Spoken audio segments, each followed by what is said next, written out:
Oke. Baik, bismillahirrahmanirrahim. Assalamualaikum warahmatullahi wabarakatuh. Salam. Selamat malam, salam sejahtera untuk rekan-rekan semua yang berkenan hadir pada malam hari ini.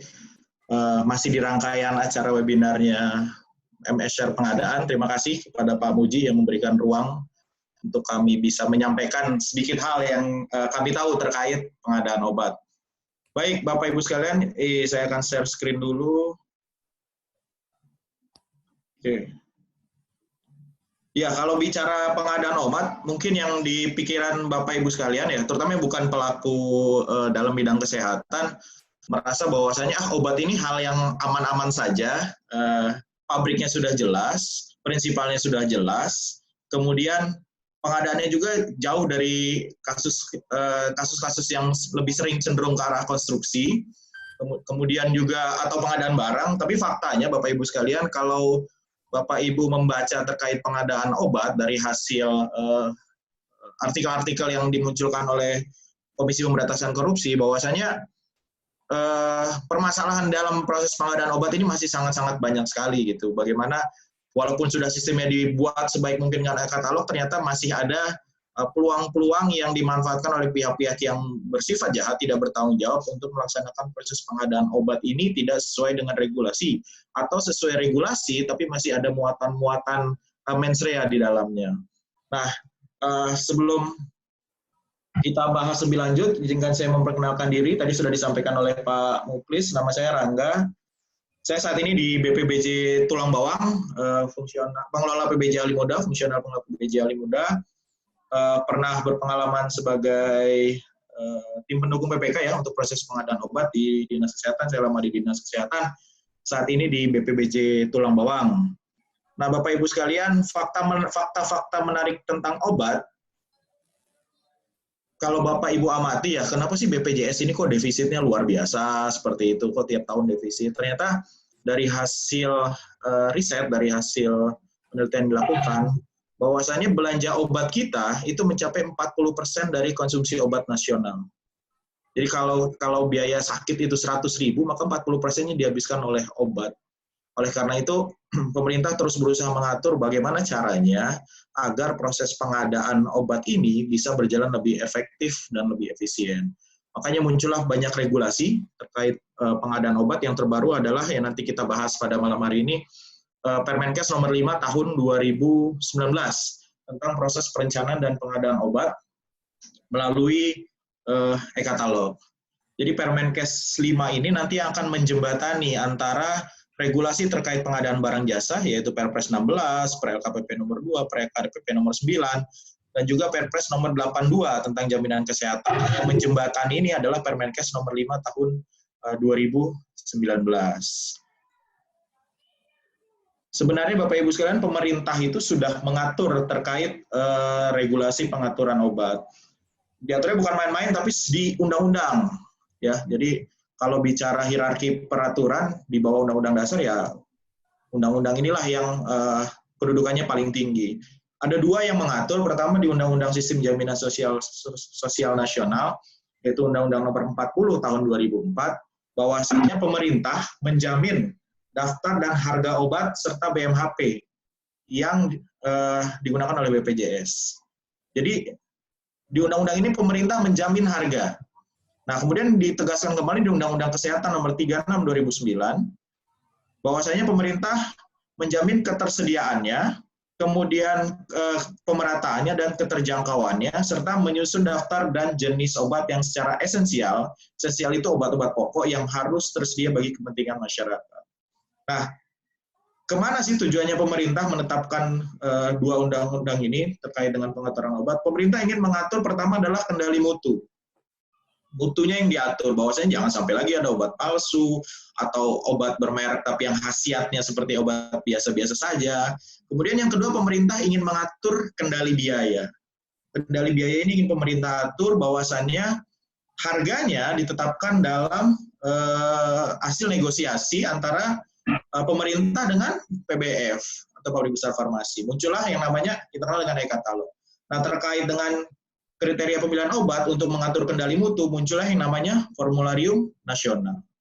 Kalau lihat di sini, sebenarnya sudah sangat baik pemerintah menetapkan formularium nasional, kemudian harganya diatur dengan e-katalog. Pada akhirnya output yang diharapkan masyarakat sebagai pengguna akan mendapatkan obat yang aman, kemudian bermutu, berkhasiat, dan secara cost itu sangat-sangat efektif. Mungkin kalau Bapak Ibu yang familiar sering beli obat di apotek kan muncul tuh di etiketnya atau di tutupnya ada HET, harga eceran tertinggi. Nah, itulah kendali biaya yang coba dilakukan oleh pemerintah seperti itu. Hanya bedanya nanti HET itu kan harga yang sudah di pasaran, yang sudah kita akan beli gitu. Bagaimana nanti harga di tataran produsen nanti kita bahas bersama-sama. Nah, dari 5 regulasi yang tadi mendasari presentasi saya pada malam hari ini, kita bahas satu-satu, Bapak Ibu. Yang pertama terkait Perpres 82 tahun 2018. Ya, di sini disebutkan di pasal 60 bahwasanya pengadaan obat, alkes, dan atau BMHP oleh fasilitas kesehatan milik pemerintah, jadi ada rumah sakit milik pemerintah, ada puskesmas, maupun swasta, untuk program jaminan kesehatan dilaksanakan melalui e-purchasing berdasarkan katalog elektronik. Jadi kendali biayanya dapat melalui e-purchasing. Nah, tapi kan sistem tidak selamanya berjalan dengan baik seperti itu Bapak Ibu ya. Muncullah di pasal 60 ayat 2 bahwasanya kalau pengadaan obat alkes atau BMHP-nya belum bisa dilakukan melalui e-purchasing, maka pengadaan dapat dilakukan secara manual berdasarkan katalog elektronik. Jadi manual boleh, tapi tetap ada catatannya berdasarkan katalog elektronik. Kemudian bagaimana kalau tidak terdapat dalam katalog elektronik? Kayak sekarang nih mendekati Juli, ini banyak yang turun tayang. Ya, kemarin di Dinas Kesehatan kami juga banyak obat-obat yang udah turun tayang, bahkan udah setahun turun tayang. Bagaimana belinya kalau di e-katalog juga tidak ada? Maka bisa mengacu pada formularium nasional atau kompendium alat kesehatan khusus untuk alat kesehatan seperti itu. Jadi step-stepnya diatur, tidak serta-merta kita beli manual ikut formularium, tapi tetap diusahakan dulu pertama dengan menggunakan e-purchasing melalui katalog elektronik untuk kendali biayanya seperti itu. Nah, saya sering mengutip ungkapan Pak Muji ya bahwasanya kita harusnya bisa memanajemen risiko, manajemen antisipasi, hal-hal yang di luar yang penuh ketidakpastian itu bisa sebenarnya kita perkirakan, kita rencanakan. Jadi jangan sampai muncul ya kalau saya di kabupaten ke teman-teman dari puskesmas tiba-tiba mendesak butuh obat A, butuh obat B gitu. Berarti kalau kondisinya seperti itu dan terus-menerus perencanaannya tidak berjalan dengan baik. Dengan asumsi seperti itu, oh udah kita beli langsung aja, harganya ikut harga pasar. Nah, hal-hal itulah yang sebenarnya mencoba diatur oleh pemerintah melalui Permenkes nomor 5 seperti itu. Kemudian bagaimana pertanyaannya proses perencanaan dan pengadaannya terkait dengan kebutuhan obat ini. Nah, tadi saya katakan Permenkes 5 ini menjembatani antara Perpres nomor 82 terkait jaminan kesehatan dengan peraturan tentang pengadaan barang jasa termasuk Perpres nomor 16 tahun 2018. Di Permenkes nomor 5 ini fokus pemerintah adalah untuk perencanaan dan pengadaan obat berdasarkan katalog elektronik. Untuk siapa sih Permenkes nomor 5 ini? Permenkes untuk nomor 5 ini tadi sudah dijelaskan di awal dua sisi ya. Pertama untuk institusi pemerintah. Jadi yang meliputi satuan kerja bidang pemerintah, bidang kesehatan pemerintah, termasuk di dalamnya ada Dinkes kabupaten, provinsi, seperti itu. Kemudian fasilitas kesehatan tingkat pertama milik pemerintah yang pola keuangannya BLU. Mungkin di sini ada Bapak Ibu yang dari puskesmas sudah BLU, bisa mengatur rumah tangganya sendiri.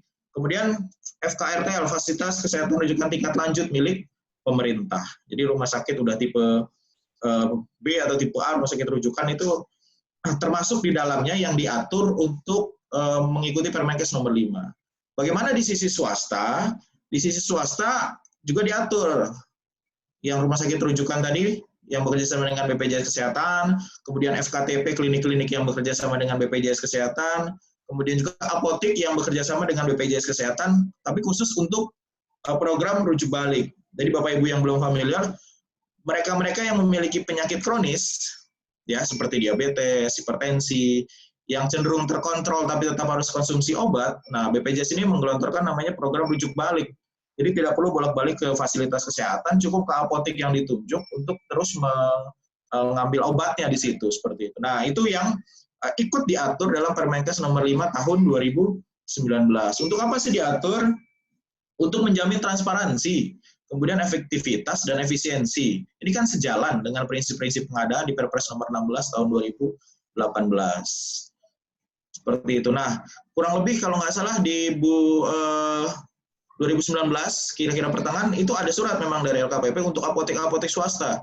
Bagi yang ingin mengikuti program rujuk balik, beli obatnya bisa di e-katalog, meminta akses atau akun ke Kemenkes waktu itu. Kami dapat tembusan suratnya. Nanti proses pengadaannya, pelakunya ya dibantu oleh dari bagian pengadaan barang dan jasa.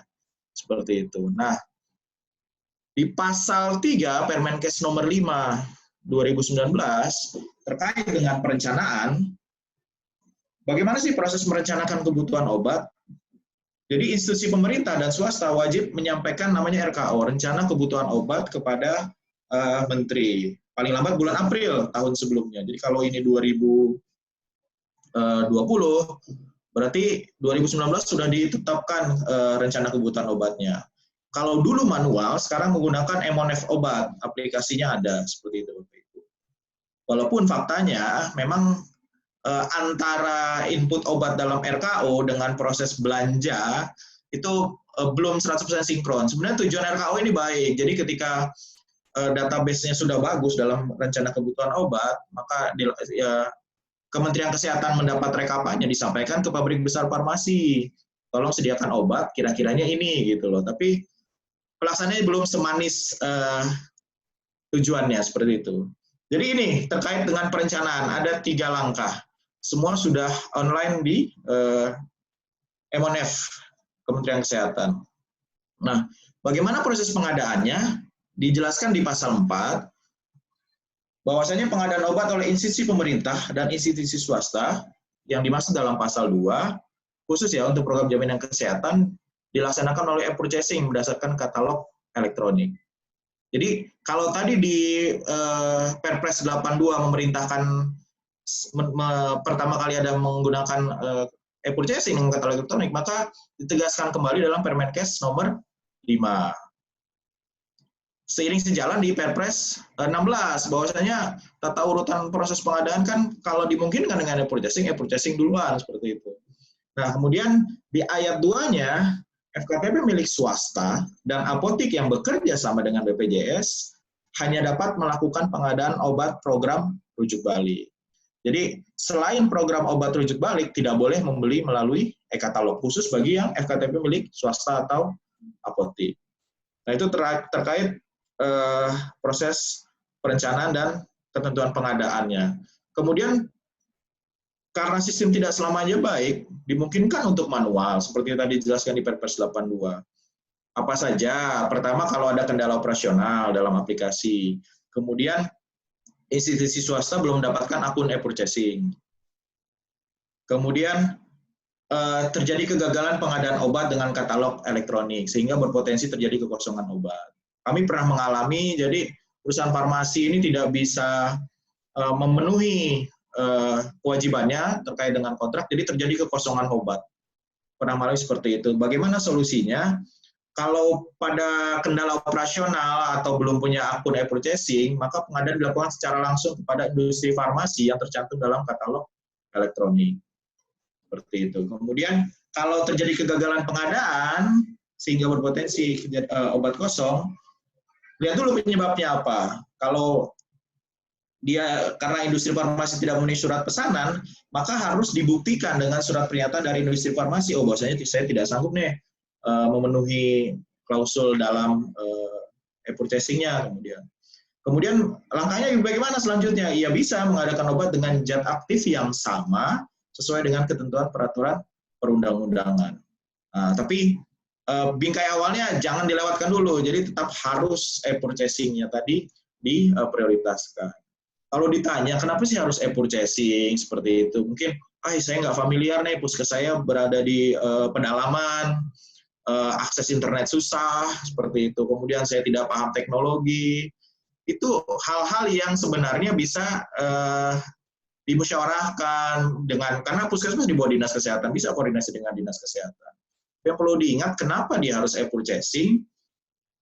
Di Perpres 16 2018 pasal 1 angka 35 disebutkan bahwasanya apa sih itu e-purchasing? E-purchasing adalah tata cara pembelian barang atau jasa melalui sistem katalog elektronik. Nah, kalau kita melakukan e-purchasing dimungkinkan menyebutkan merek. Jadi tidak hanya sekedar Bapak Ibu yang bergerak di bidang obat, oh tulis saja nama generiknya, tidak. Mereknya juga dimungkinkan. Kemudian tidak perlu menyusun HPS di pasal 26 ayat 7. Kemudian bentuk kontrak berupa surat pesanan. Nah, ini biasanya Pak Muji sering bahas, kita perlu kontrak yang tebal apa akuntabel nih.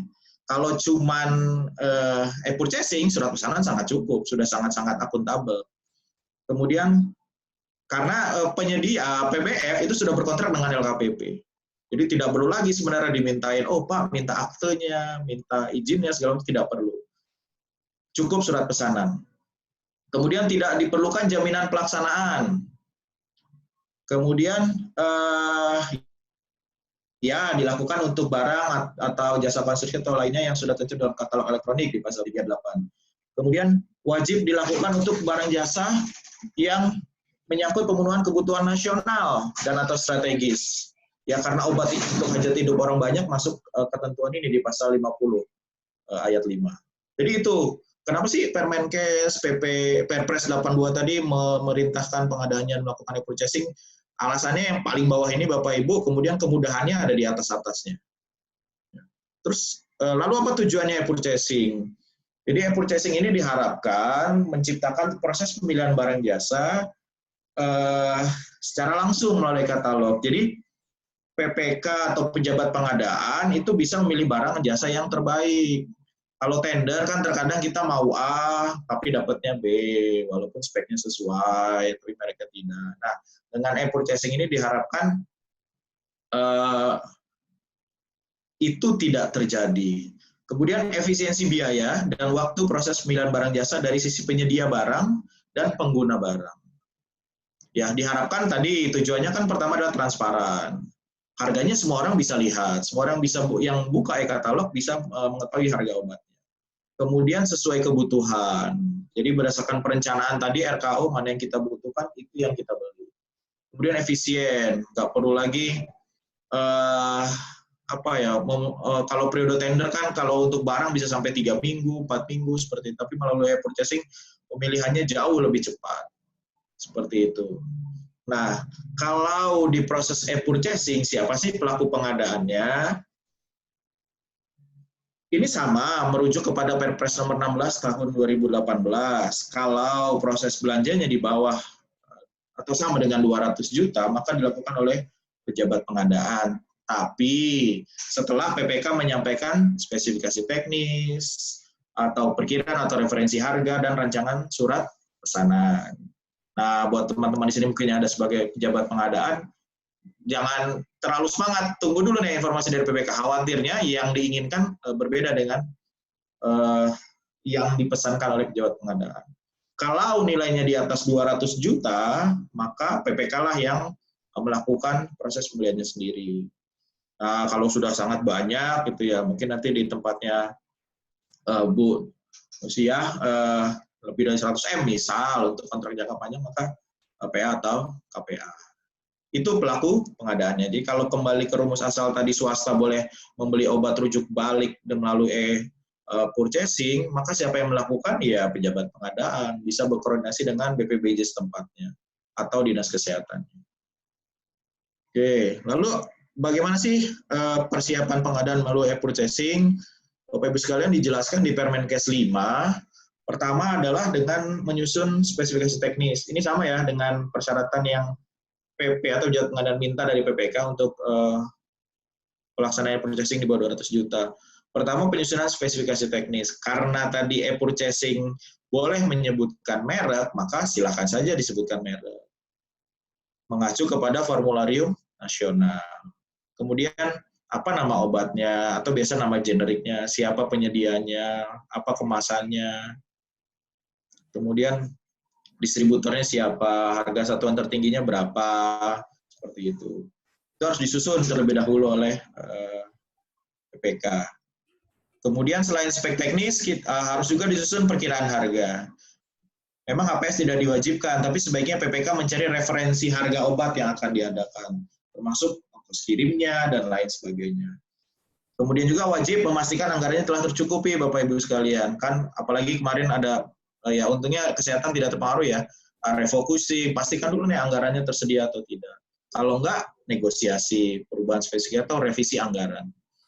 Nah, yang terakhir yang harus dipenuhi dulu syaratnya sebelum mengadakan mulai purchasing adalah penyusunan rancangan surat pesanan.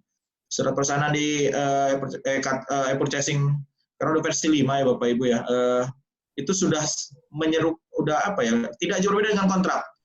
Lembaran-lembaran klausul hak dan tanggung jawabnya itu sudah sangat detail.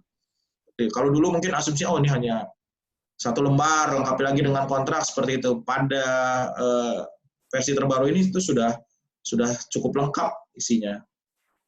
Nah, diperhatikan dalam surat pesanannya adalah kontraknya kontrak apa? Harga satuan gitu ya.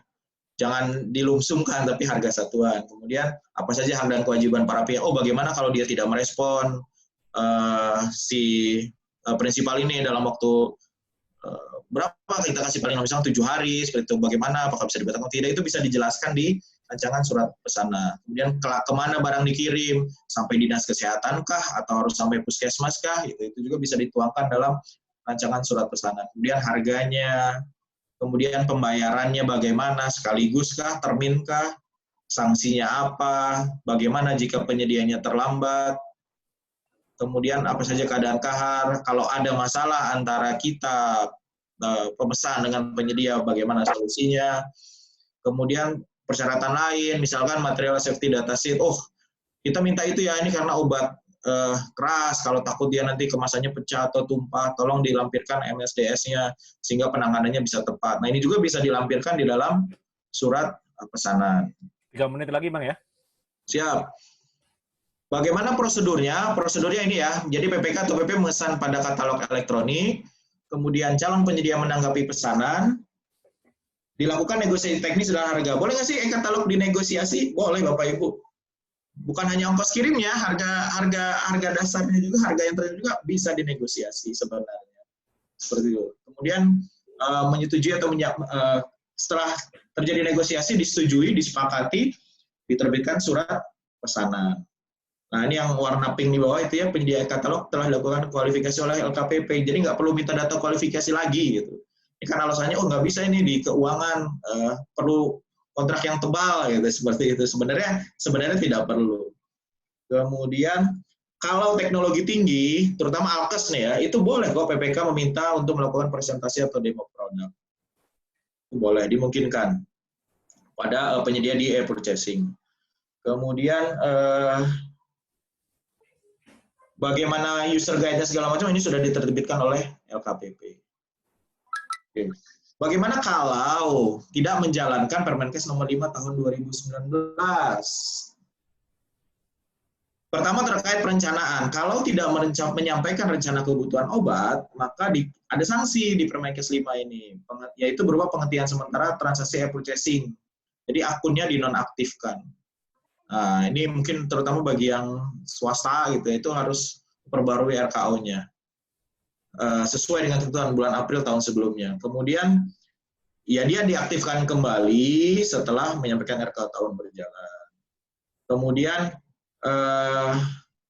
kalau kerjasama dengan BPJS Kesehatannya berakhir, maka akunnya akan ditutup oleh Kementerian Kesehatan. Itu sanksi bagi kita, bagi institusi pemerintah atau swasta.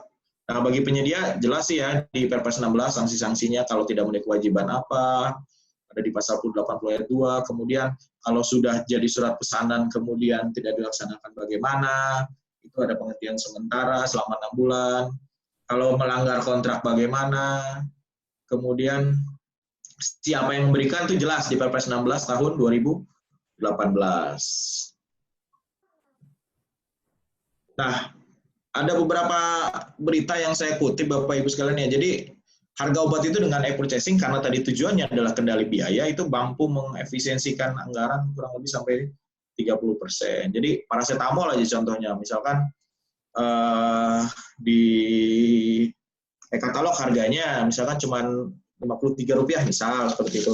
Nah, kalau kita beli langsung ke pabrik besar farmasinya itu bisa sekitar Rp197. Seperti itu. Itu perbedaan-perbedaan harganya. Jadi sangat-sangat efektif dan efisien. Mungkin itu Bapak Ibu sekalian, mudah-mudahan pas waktunya. Siap. Pak. Siap. Terima kasih, nanti diskusinya aja diperbanyak. Oke, siap Mas Rangga. Terima Kembalikan ke kasih. Pak Muklis. Oke, makasih Mas Rangga. Kita lanjut ke Mbak Nursia. Monitor, Mbak? Oke. Oke. Ya, terima kasih pada kesempatan ini khusus kepada Bapak Muji Santoso dan moderator kita yang luar biasa Bapak Muklis. Tadi pembicara pertama juga Bapak Rangga. Mungkin ini sifatnya hanya sharing saja Bapak Ibu. Kebetulan Mas Rangga itu di Dinkes ya, Dinkes. Kami, saya Nursia, penyelenggaraan obatnya itu obat di Rumah Sakit Kanker Darmais atau khususnya di Kementerian Kesehatan. Mungkin tadi juga di slide-nya dari Pak Rangga sudah dijelaskan ya. Mungkin saya hanya sekilas, mungkin tadi seperti moderator sebutkan, mungkin kita nanti lebih banyak sharing saja atau diskusi saja. Seperti kita ketahui dalam regulasi pengadaan obat itu kan kita tidak lepas dari Undang-Undang Nomor 36 Tahun 2019 itu tentang kesehatan, kemudian juga PP 72 Tahun 1998 tentang pengamanan sediaan farmasi dan alat kesehatan. Tentu saja Perpres 16 tahun 2018 tentang pengadaan barang dan jasa pemerintah, kemudian Permenkes nomor 72 dan 74 tahun 2016 itu tentang standar pelayanan kefarmasian. Dan di Permenkes nomor 5 seperti tadi dijelaskan Mas Rangga ya, dan yang terakhir itu Permenkes nomor 54 tahun 2018 tentang penyusunan dan penerapan formularium nasional dan penyelenggaraan jaminan kesehatan. Mungkin juga tadi next slide saya sekilas saja tentang definisi obat sendiri, mungkin tadi sudah dijelaskan juga, yaitu bahan atau paduan bahan termasuk produk biologi yang digunakan untuk mempengaruhi atau menyelidiki sistem fisiologi atau keadaan patologi dalam rangka penetapan diagnosis, kemudian pencegahan, penyembuhan, pemulihan, peningkatan kesehatan, dan kontrasepsi pada manusia. Kemudian juga kita mengenal istilah manajemen logistik satu pintu dan penggunaan obat itu atau tata kelola obat vaksin terpadu ya atau one gate policy itu seperti dulu mungkin penyediaan perbekalan farmasi itu tidak satu pintu. Contohnya di rumah sakit kami itu tidak di satu pintu. Misalnya ada penyelenggaraan oleh rumah sakit oleh instalasi farmasi, ada juga yang obat depo berikutnya depo obat itu oleh misalnya dengan Kimia Farma. Tetapi dengan adanya One Gate Policy ini adalah semua sediaan farmasi dikelola oleh instalasi farmasi. Jadi next sekilas saja. Kemudian juga tahapan PBJ mungkin tadi sudah dijelaskan oleh Mas Rangga. Kemudian juga terkait perencanaan obat, next aja Mas Muklis. Perencanaan obat itu ini biasanya sebenarnya ini untuk proses e-katalog ya. Jadi dari identifikasi kebutuhan, penetapan barang jasa, cara dan jadwalnya. Selanjutnya adalah ini juga sebenarnya perencanaan kebutuhan untuk proses e-katalog nasional ya. Mungkin juga tadi sudah dijelaskan di awal oleh Mas Rangga. Terus kemudian juga ada alur pelaporan RKO, ya jadi RKO ini dibutuhkan untuk perencanaan bahan baku kebutuhan obat seluruh Indonesia. Jadi mengapa sih rumah sakit itu harus membuat pelaporan RKO adalah seperti itu. Jadi si industri farmasi sudah melakukan perencanaan untuk kebutuhan bahan baku untuk obat-obat yang dibutuhkan oleh rumah sakit. Kemudian juga dalam perencanaan juga mungkin saya tambahkan juga tadi, mungkin kita perlu lihat ada ketersediaan atau sisa stok, kemudian juga jumlah penggunaan per periode, kemudian pola penyakitnya, terus perkiraan kebutuhan, target atau sasaran, dan prediksi kemampuan pencapaian sasaran program dalam pelaksanaan intervensi program kesehatan. Kemudian juga dalam perencanaan kebutuhan itu kita mengenal metode perencanaan kebutuhan obat. Itu misal dari konsumsi. Itu didasarkan atas analisis dan konsumsi obat sebelumnya. Misalnya dari buffer stok yang ada, kemudian juga dari lead time-nya obat itu rata-rata seperti apa, itu bisa kita prediksi. Kemudian juga kombinasi sesuai anggaran tersedia. Misalnya kombinasi perencanaan dengan dasar data konsumsi serta jumlah kunjungan. Ini bisa kita memakai rumus Pareto ya. Jadi misalnya jadi berdasarkan jumlah rupiah yang terbesar.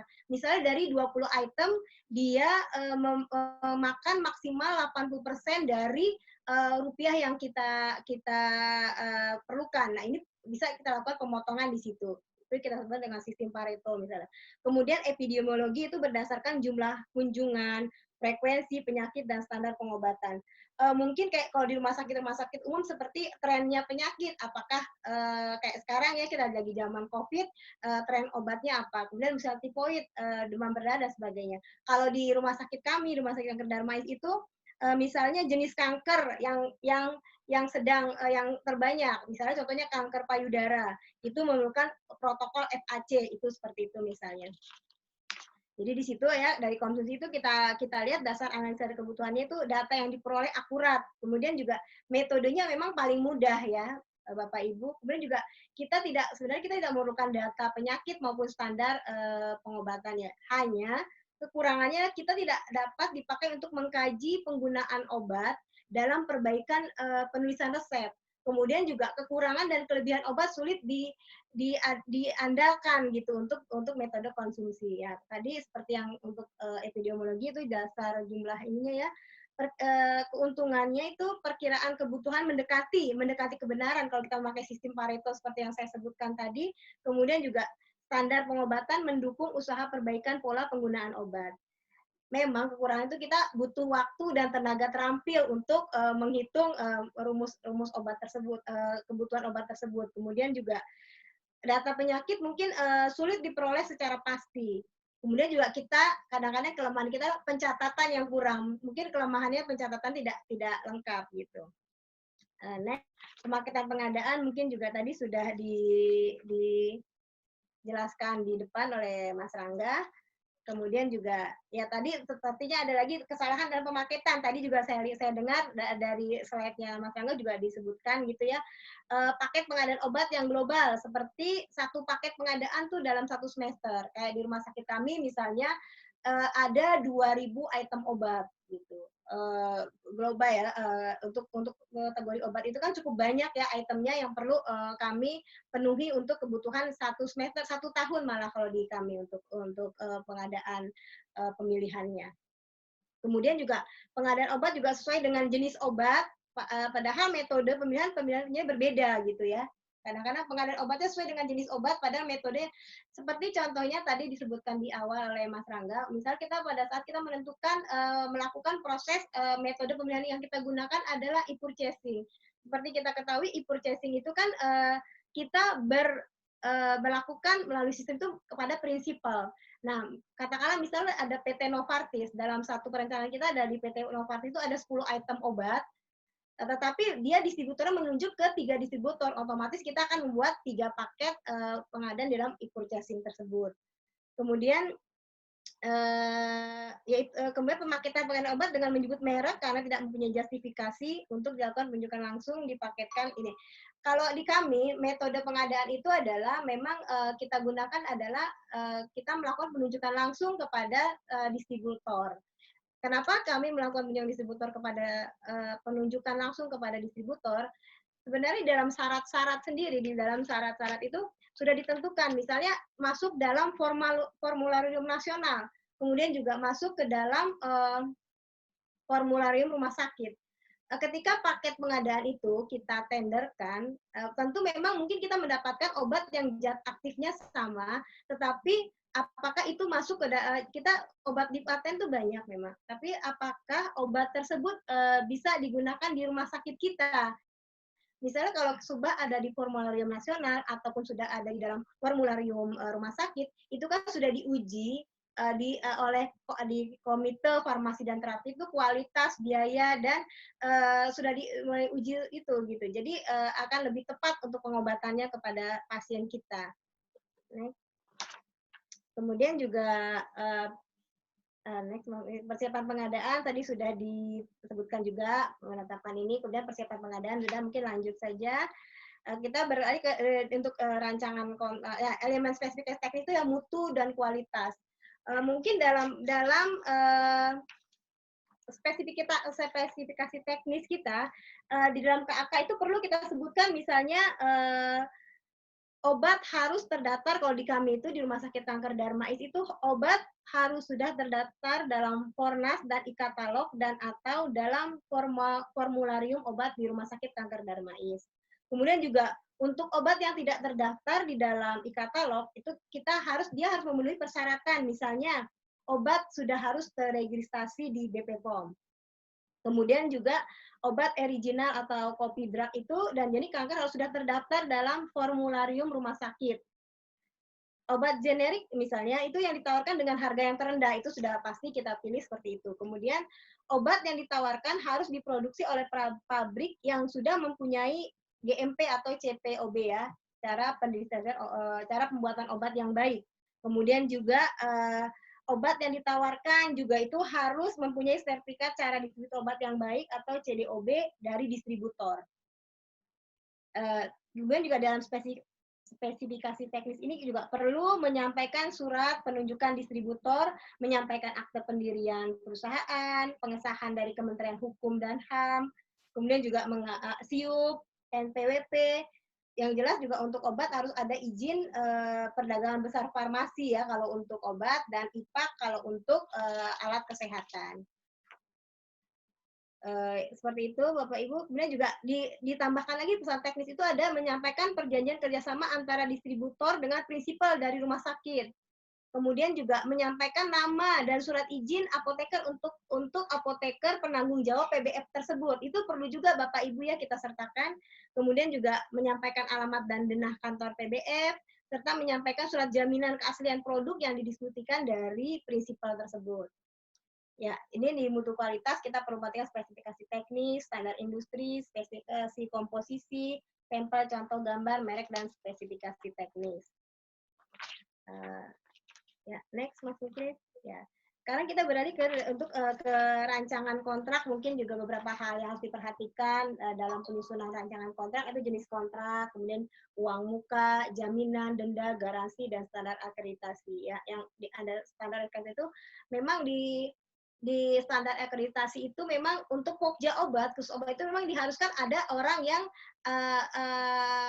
bergerak di kompetensinya apoteker gitu ya. Jadi atau D3 untuk farmasi. Jadi mereka yang lebih paham untuk spesifikasinya. Jadi kita pokja itu sebenarnya hanya untuk melakukan membantu proses pemilihannya. Kalau di persyaratan itu memang harus ada ya. Jadi untuk pokja obat kita libatkan untuk tenaga apoteker di rumah sakit kita. Kemudian juga ya, next lanjut. Tadi Permenkes nomor 5 sudah disinggung ya, metode pemilihan juga tadi rasanya sudah dijelaskan oleh Mas Rangga dengan gamblang ya.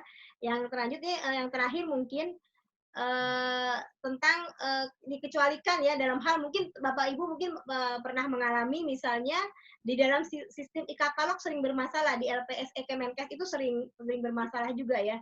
Jadi pengobatan obat berdasarkan katalog elektronik itu dapat dilakukan secara manual gitu. Nah, kemudian pengadaan secara manual itu dilakukan secara langsung kepada industri farmasi yang tercantum dalam katalog elektronik. Jadi ketika ada permasalahan dalam proses e-purchasing kita, itu bisa kita lakukan dengan melakukan pembelian kepada distributor tersebut. Terus kemudian juga kegagalan untuk proses pengadaan e-katalog itu biasanya disebabkan karena industri farmasi itu tidak dapat memenuhi surat pesanan dari institusi pemerintah dan institusi swasta gitu. Kemudian juga kalau hal itu terjadi itu harus dibuktikan dengan pernyataan dari industri farmasi tersebut gitu ya. Kita rumah sakit dapat mengadakan obat dengan zat aktif yang sama sesuai dengan ketentuan peraturan perundang-undangan. Mungkin Bapak Ibu sekedar sharing ya untuk pengadaan obat melalui e-katalog itu. Selama ini kan kita proses untuk e-katalog itu setelah proses persiapan, kemudian kita melakukan transaksi antara sesuai dengan kriterianya ketika pejabat pengadaan mengadakan di bawah 200 juta, kemudian PPK di atas 200 juta. Itu mungkin biasanya kita cuma hanya sampai SPBPJ. Sebenarnya itu ada pengiriman dan pembayaran. Jadi sebenarnya proses e-purchasing di dalam LPSE itu adalah ada rangkaian proses yang mungkin ya belum selesai karena biasanya kita pengendalian kontrak ya sebenarnya ya. Cuma sampai SPPBJ saja. Sebenarnya perlu juga diinput pada saat pengiriman barang itu di PPK itu di tim PPK itu harusnya mencatat pengiriman obatnya. Kemudian juga pada saat itu pembayarannya juga kita catat juga. Kalau di kami melakukan proses e-purchasing itu di awal. Misalnya kita sudah dipilah mana obat yang masuk ke dalam e-katalog gitu. Kita lakukan proses di awal tahun, kemudian walaupun memang e-purchasing sudah ada kontrak LKPP, di rumah sakit kami itu membuat satu kontrak untuk mengatur jumlah dan item-item obat yang sudah kita proses klik selama 1 tahun. Di kami ada namanya SIM RS-nya itu sudah SIM RS mandiri dan mereka yang menginput daftar-daftar obat yang telah berhasil kita klik gitu. Dari situ kemudian dari instalasi farmasi akan sistemnya itu ada material request. Material request itu kebutuhan obat per bulannya. Kebutuhan obat per bulan dari obat yang udah kita klik misalnya kita ngeklik paracetamol 20.000 tablet. Nah, setiap bulan itu si farmasi sesuai kebutuhannya, dia akan membuat material request yang di-share ke kami dalam bentuk kebutuhan untuk bulan ini paracetamol sekian tablet misalnya. Nah, kemudian dari situ kami membuatkan PO atau SP ya kepada distributor. Jadi kontrak transaksional itu SP setiap bulannya. Jadi untuk menjaga kontinuitas barang-barang atau obat di Rumah Sakit Kanker Darmais seperti itu kita lakukan. Mungkin slide-nya situ aja, Mas Rangga.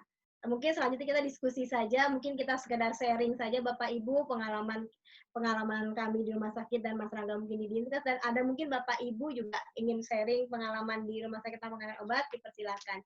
Terima kasih. Wassalamualaikum warahmatullahi wabarakatuh. Warahmatullahi wabarakatuh. Terima kasih. Pak Muji Santoso mau menanggapi? Atau silakan aja Pak, terus. Lanjut, oke. Kita masuk ke diskusi dan tanya jawab. Untuk yang pertama, Pak Ramses Nainggolan. Silakan Pak. Terima kasih Pak Muklis. Dari mana? Ya, pertanyaannya.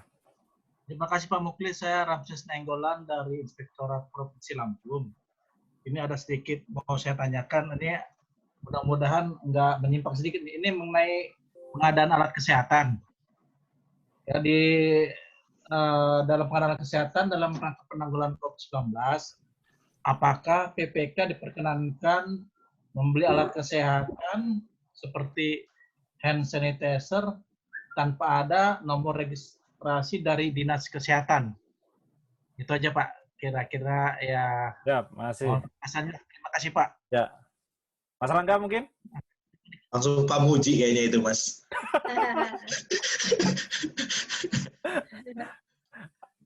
Pak Rangga ada pengalaman? Atau Bu Nursia? Sebenarnya kan kalau terkait kondisi darurat, di SLKPP-nya, ya memang pada awalnya kita membeli pada yang tertentu di penyedia di e-katalog, kemudian penyedia yang sudah pernah berkontrak, kemudian atau pernah berkontrak di kabupaten sebelah seperti itu Pak ya, yang dekat dengan kita untuk memastikan keberadaannya. Nah, kalaupun tidak ada tiga-tiganya itu, maka penyedia yang dianggap mampu menyediakan ya boleh kita berkontrak. Nah, kemudian terkait dengan izinnya tadi, kalau dia hand sanitizer dan lain sebagainya, kan ada beberapa barang yang prosesnya dikecualikan Pak untuk kondisi darurat, ada di Permenkes, saya lupa Permenkesnya itu, nanti Pak Muji akan menjelaskan yang dikecualikan terkait proses perizinannya untuk penanggulangan COVID-19. Kalau yang saya pahami seperti itu sih. Bu Nursia? Ya, mungkin ditambahkan juga ya, untuk terkait di masa COVID ini tentang perizinan, keamanan, dan efektivitas obat ya, terutama untuk COVID ya, penanganan COVID itu sebenarnya ada percepatan juga gitu ya. Jadi sebenarnya distributor jika ada produk bahan baku obat baru itu juga bisa langsung mengajukan ke BP POM gitu. Itu memang sudah dijelaskan sendiri. Jadi peran BP POM sendiri dalam percepatan penanganan itu obat untuk dalam kondisi pandemi itu biasanya dia juga sudah membuat pedomannya, bagaimana cara ininya terus diawasi juga. Jadi untuk pengajuan izin-izin itu sepertinya bisa segera diajukan saja gitu. Terkait misalnya tadi apakah boleh ya hand sanitizer yang tidak berizin edar ya. Kalau memang ada yang berizin edar, rasanya sekarang sudah banyak ya. Mungkin di awal-awal, mungkin waktu di masaan pandemi, mungkin kita masih kesulitan untuk menyiapkan bahan-bahan itu. Tapi rasanya sekarang lebih aman mungkin kita menggunakan hand sanitizer yang sudah berizin edar. Karena gini, ketika kita mengadakan suatu obat, yang kita sendiri tidak tahu untuk kegunaannya, resikonya juga besar. Karena kan kita tahu sendiri untuk COVID sendiri penanganannya cukup ini ya, dari kebersihan tangan. Kenapa kita cuci tangan setiap saat kita melakukan tindakan itu sangat diperlukan. Jadi memang kalau memang ada yang sudah berregistrasi, lebih baik kita mengadakan itu. Kecuali 2 bulan kemarin ya, yang semuanya masih kondisinya bahan bakunya supply and demand-nya itu tidak tersedia. Seperti itu sih, Mas Mufli. Oke. Pak Muji mau menambahkan? Cukup lah, beliau berdua ini. Oke. Lanjut ke Enda Baisida, silakan. Ibu kah? Ibu Enda, silakan. Ya. Dari Halo, mana? Assalamualaikum. Ya. Waalaikumsalam warahmatullahi wabarakatuh. Salam. Terima kasih atas kesempatan ini. Saya mau tanya ke Mas Rangga sama Mbak Nursia. Mas Rangga dulu ya. Mas Rangga, yang pertama walaupun sudah diatur pemerintah dan sudah dijamin pemerintah terkait pengadaan obat dengan contoh misalnya menggunakan e-katalog. Pada kenyataannya Pemda atau pemesan itu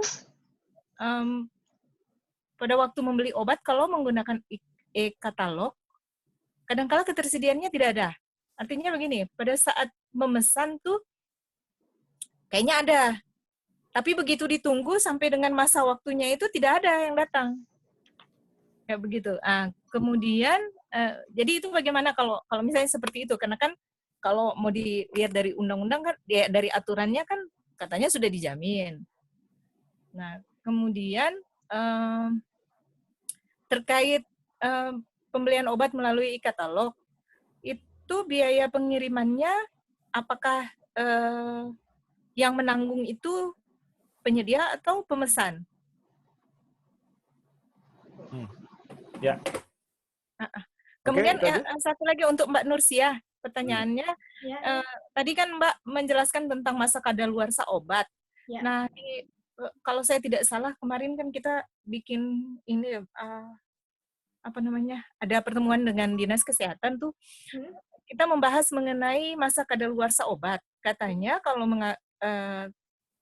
di aturan mengatur bahwa obat yang dipesan oleh Dinas Kesehatan itu atau bagian farmasi itu masa kadaluarsanya harus 2 tahun. Sementara ada obat-obat tertentu yang masa kadaluarsanya jelas-jelas kurang dari 2 tahun. Ya. Itu bagaimana, Mbak? Ya. Oke, makasih Ibu Enda. Mas Rangga? Ya, makasih. Pertama tadi terkait ini ya, pesanan tapi nggak ada gitu ya. Nggak nyampe-nyampe. Iya, tadi di paparan saya sampaikan kita pernah mengalami yang seperti itu gitu. Jadi sudah dipesan, disepakati di Januari katakanlah, penyelesaian pekerjaan di Juni, tapi di bulan April itu si prinsipal mengatakan bahwasanya terjadi kekosongan obat seperti itu. Jadi tidak bisa dilanjutkan prosesnya seperti itu. Nah, waktu itu yang kami lakukan untuk mencegah kekosongan obat, yang mengikuti tata cara yang ada di regulasi ya, kita minta surat pernyataan dari prinsipal bahwasanya memang tidak ada lagi obatnya. Kemudian kita melakukan pembelian obat dengan kualitas yang sama, dengan mutu yang sama seperti itu, dengan obat yang kita beli ke prinsipal. Nah, alhamdulillahnya waktu itu bukan satu-satunya prinsipal tuh yang memiliki obat itu, jadi masih bisa kita atasi. Bagaimana tindak lanjutnya ya? Kalau tadi sudah saya sampaikan, sebenarnya ada ketentuannya mengatur terkait sanksi-sanksi, bagaimana kalau pesanan kita tidak ditindaklanjuti oleh penyedia. Sudah sangat jelas di Permenkes 5 tadi bahwasannya kalau melanggar surat pesanan dia ada penghentian sementara dalam sistem purchasing selama 6 bulan. Tapi itu prosesnya harus diusulkan, Bu. Jadi yang kami lakukan dulu adalah manajemen antisipasinya, itu tadi penuhi persyaratannya untuk kita bisa membeli obat sebagai pengganti yang mereka tidak mampu sediakan gitu ya. Jadi kita mengadakan obat dengan zat aktif yang sama yang sesuai ketentuan perundang-undangan di prinsipal yang lain. Memang kadang hal itu ya sering kami alami juga sih, kekosongan itu. Kemudian yang terkait biaya pengiriman. Jadi kalau di e-katalog itu kalau kita klik obatnya, Bu, muncullah ada kolom untuk biaya pengiriman di situ. Nah, biaya pengiriman ini biasanya PPK sudah melakukan semacam survei ke jasa-jasa pengiriman, berapa biaya pengiriman yang mungkin dilakukan seperti itu, atau ada juga obat yang biaya pengirimannya karena dia posisinya obat-obat yang perlu penanganan khusus seperti itu ya, yang biasanya dari PBF-nya atau prinsipalnya itu memberitahukan berapa biaya pengirimannya, kemudian kami negosiasi. Yang kami lakukan seperti itu. Jadi ada dua opsi itu sih yang biasa kami lakukan. Mungkin itu, Pak. Siap. Lanjut, Bu Nursyah. Oke, mungkin saya nambahkan tadi juga ya, dari dengan Bu Enda ya. Tadi e-purchasing kok tidak udah kira pesan tidak datang ya. Memang mungkin juga itu memang bukan mungkin di beberapa rumah sakit, di beberapa dinas kesehatan itu mengalami hal tersebut. Di kami pun seperti itu kadang-kadang. Apalagi contohnya dalam kasus seperti ini ya, pandemi itu pasti terjadi hal seperti itu.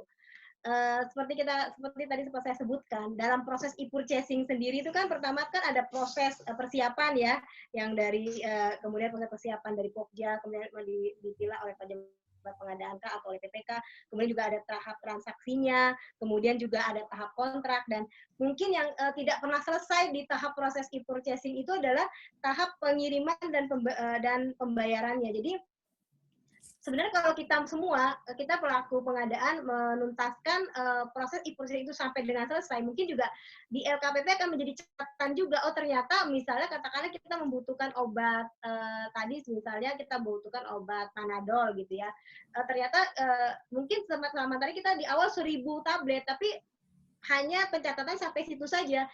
Tidak terrekod di LKPP misalnya berapa sih akhirnya obat itu yang udah terdistribusi ke masing-masing rumah sakit, karena memang proses e-purchasing itu kita anggap sampai situ sudah selesai, Bu. Jadi mungkin itu agak kesulitan.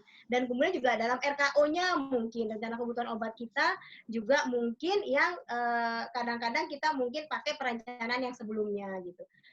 Jadi ketersediaan penyedia memang di awal dia pasti menyanggupi. Seperti saya sebutkan tadi, Bu Enda mungkin bisa melakukan ketika sudah seperti itu, kita bisa menggunakan pembelian distributor untuk zat aktif yang sama. Jadi jangan kita tunggu, karena pelayanan tetap harus kita utamakan. Seperti itu. Kemudian juga tadi sudah dijelaskan oleh Mas Rangga, kemudian biaya pengiriman gitu ya. Contohnya, di Kemenkes sendiri, kita tuh pernah melakukan konsolidasi untuk obat-obat non-e-katalog. Jadi beberapa rumah sakit itu melakukan konsolidasi obat untuk yang tidak ada di dalam e-katalog.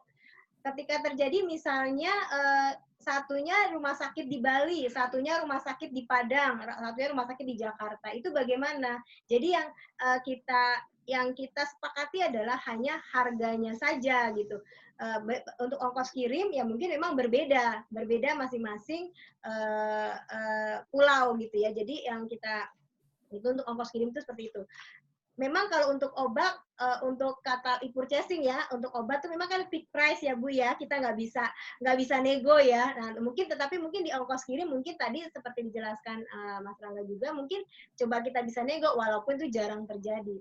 Coba aja kita nego juga di situ, walaupun tidak ya sudah kita Pokja kan sudah berusaha melakukan negosiasi di pengirimannya. Gitu. Berbeda dengan ketika alat kesehatan, mungkin masih bisa kita negosiasi. Bahkan yang di purchasing seperti di Kementerian Kesehatan, kita mendapatkan waktu itu refocusing di akhir-akhir tahun untuk alat kesehatan. Itu kita melakukan konsolidasi. Jadi untuk satu alat misalnya CT scan itu dari seluruh rumah sakit itu 9 rumah sakit misalnya bergabung, itu kita mendapatkan harga yang lumayan, diskon sampai dengan misalnya 15% seperti itu. Kemudian juga dari garansinya juga bisa bertambah. Jadi untuk e-purchasing seperti prosesnya. Kemudian tadi masa kadaluarsa obat ya Bu ya.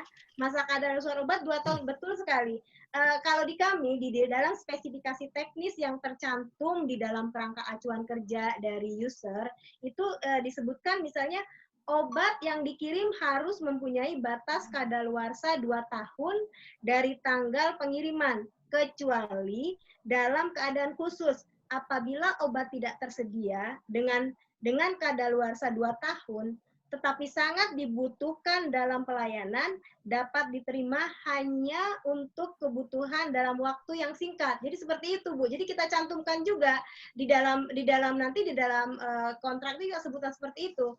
Karena ada beberapa hal obat, memang contohnya aja vaksin ya Bu ya, kan kadaluarsanya juga mereka cukup singkat ya. Ketika kita mau saklek, kita pakai 2 tahun, si penyedia tidak akan pernah mengirim obat itu untuk kita.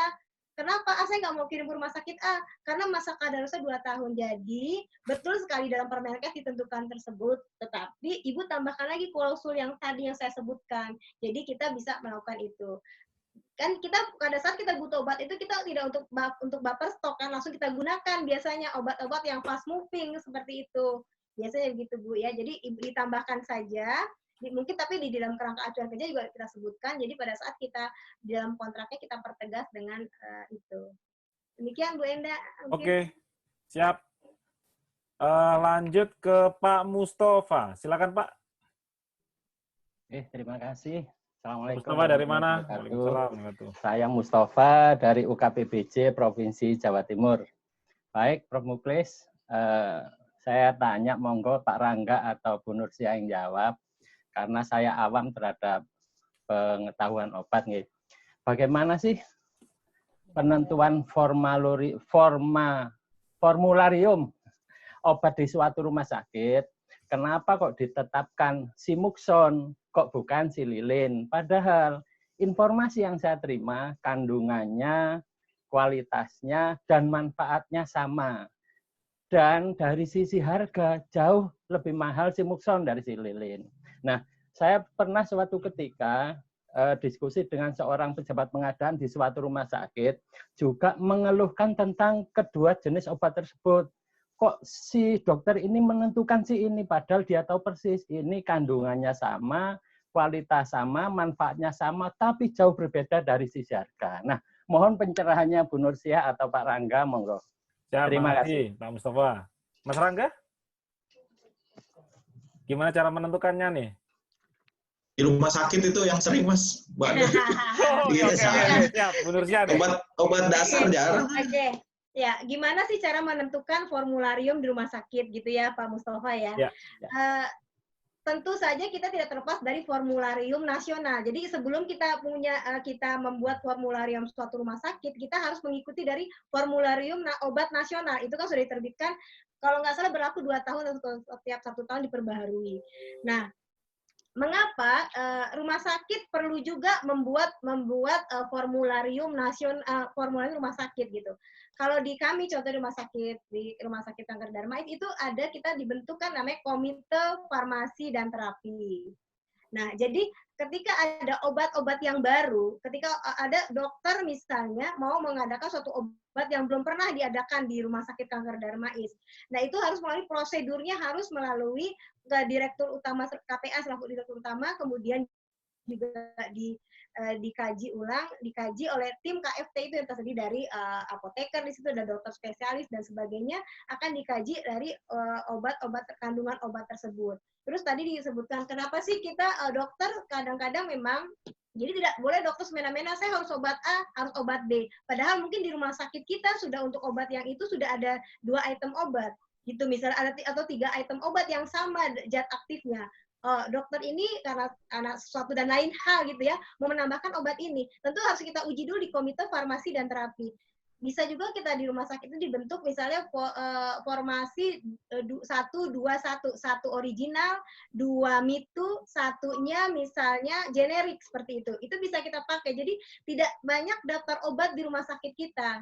Nah, kemudian bagaimana cara menentukan tadi selain setelah ada di formularium nasional, kenapa sih kita perlu itu sudah diuji kualitas, mutunya, dan efektivitas obat untuk si pasien. Jadi telah dilakukan riset terhadap obat tersebut di rumah sakit itu sendiri dengan pasien. Jadi makanya saya bilang tadi di awal, ketika rumah sakit sudah mengikuti formularium nasional, kemudian juga rumah sakit sudah mempunyai formularium rumah sakit. Kita ketika obat itu tidak ada di dalam e-katalog, kita bisa saja langsung melakukan penunjukan langsung kepada obat tersebut gitu. Jadi kita nggak usah mentenderkan lagi. Kenapa kita mentenderkan? Mungkin saat kita tenderkan akan banyak obat dengan zat aktif yang sama akan masuk ikut tender. Tetapi apakah fungsinya sama kepada pasien kita kan berbeda. Apakah sudah diuji kualitas dan mutunya? Tentu tidak sama gitu. Makanya ketika sudah rumah sakit sudah atau dinas kesehatan atau badan institusi itu sudah membentuk formularium rumah sakit, itu akan lebih aman melakukan proses pengadaan langsung atau penunjukan langsung kepada obat tertentu gitu. Atau bisa juga kita usulkan obat yang sudah ada di formularium rumah sakit kita, mungkin kita usulkan ke LKPP untuk dimasukkan ke dalam e-katalog, itu akan lebih mudah. Sebenarnya kalau untuk obat tuh kita lebih untuk kita pelaku pengadaan itu lebih aman kita gunakan yang ada di e-purchasing. Seperti itu, Pak. Siap. Terima kasih banyak informasinya. Sangat. Ya. Lanjut ke Bang Ari Haryadi. Silakan, Bang. Ya. Bang Ari dari mana? Ya, makasih Prof. Muklis. Assalamualaikum warahmatullahi wabarakatuh. Saya dari Dinkes Provinsi Jawa Timur, temannya Pak Mustafa. Silakan. Terima kasih, Prof. Muklis. Mungkin bisa ke Mas Rangga juga atau Mbak Nursia. Saya mempertanyakan terkait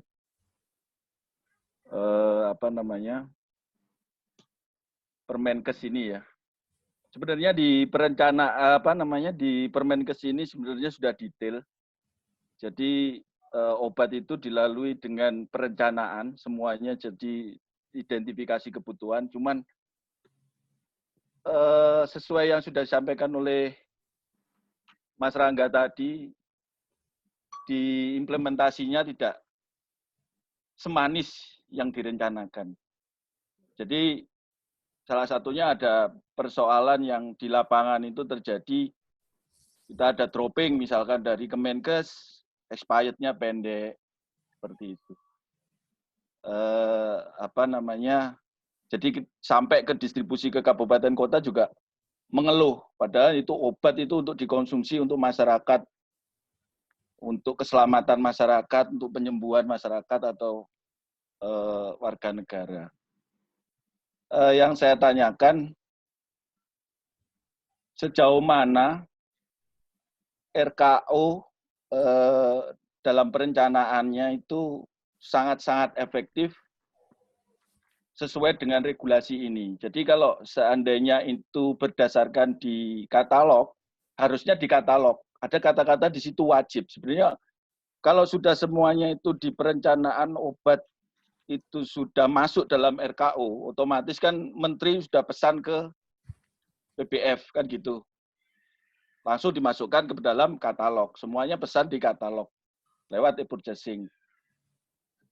Tapi kenapa sesuai yang disampaikan oleh rekan-rekan tadi, ternyata di e-purchasing itu tidak ada. Barangnya kosong, gitu kan.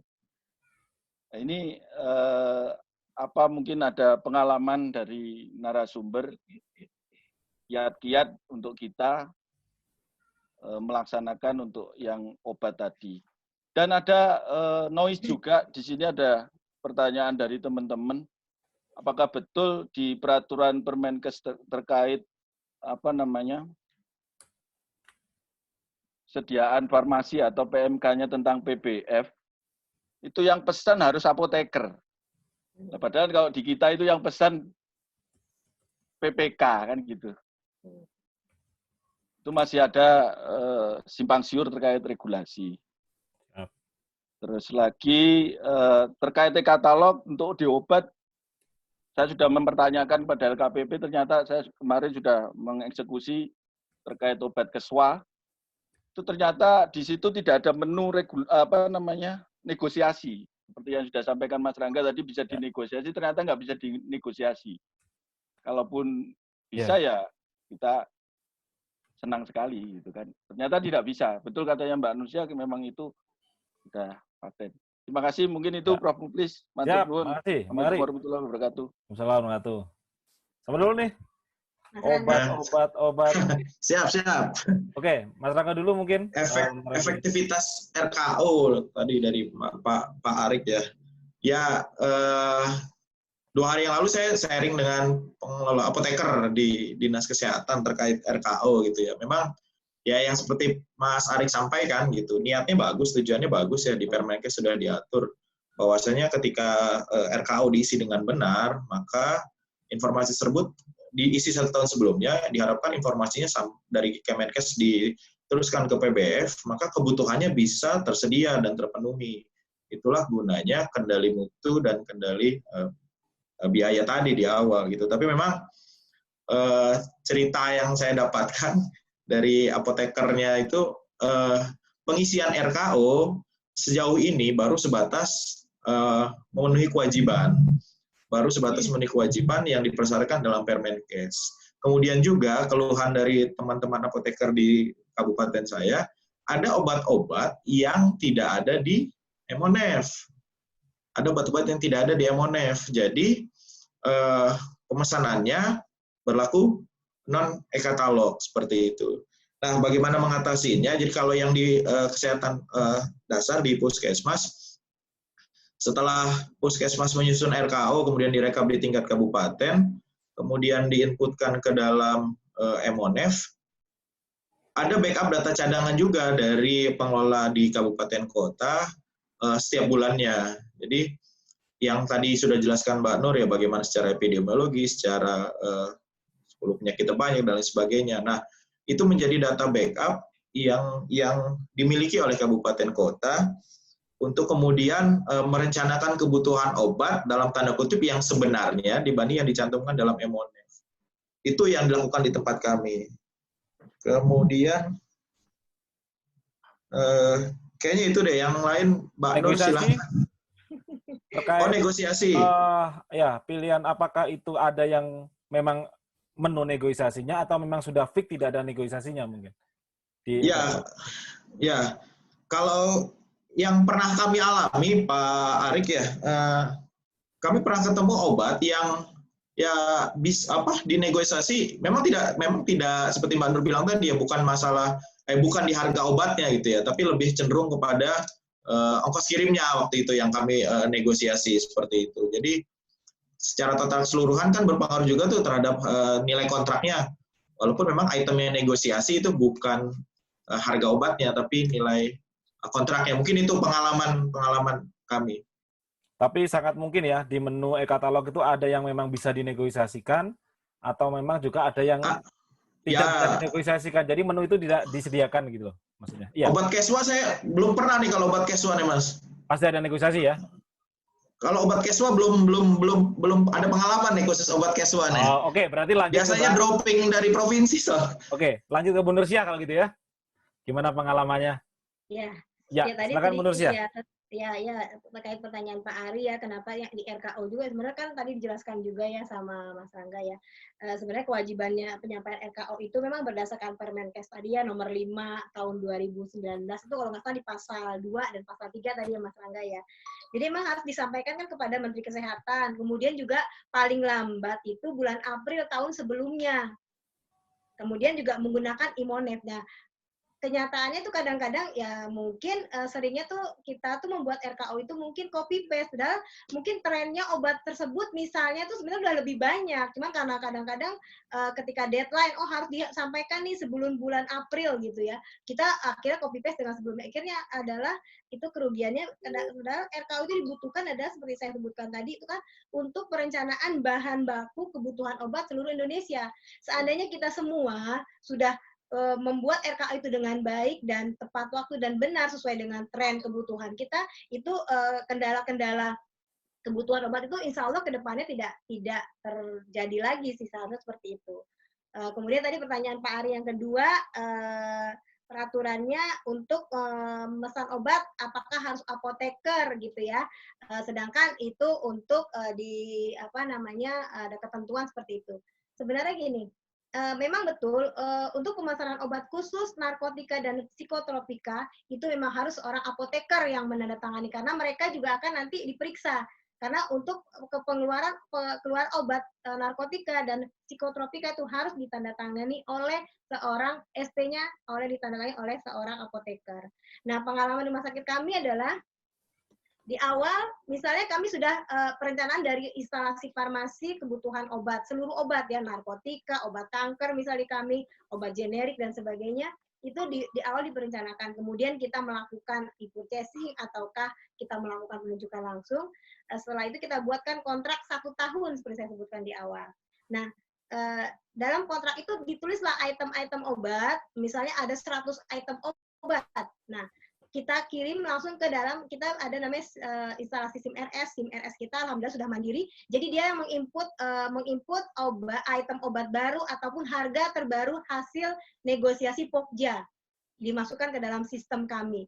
Nah, kemudian di instalasi farmasi linknya adalah setelah kita berbuat kontrak 1 tahun, kebutuhannya per bulan instalasi farmasi yang lebih mengetahui. Dia membuat namanya metra request secara sistem. Jadi itu oleh kepala instalasi farmasi yang notabene adalah apoteker. Jadi dia yang membuat metra request itu. Dikirimlah ke kami, misalnya ke unit pengadaan barang dan jasa. Bentuknya obatnya macam-macam. Nah, kita kalau itu di bawah 200 juta pemesanan obat dalam 1 PO atau ST, itu pejabat pengadaan tidak masalah menandatangani surat pesanan tersebut. Kecuali obat tadi ya, narkotika dan psikotropika. Dasarnya apa? Sebelumnya kan sudah ada perencanaan dari kepala instalasi farmasi yang apoteker itu. Jadi tidak akan dipersalahkan. Kalau mengacu kita kepada Perpres juga, kan pejabat pengadaan misalnya, itu boleh melakukan pembelian misalnya sampai dengan paling tinggi 200 juta. Itu yang dilakukan di kami dan bisa diperkuat kayak di BLU, rumah sakit kami kan BLU.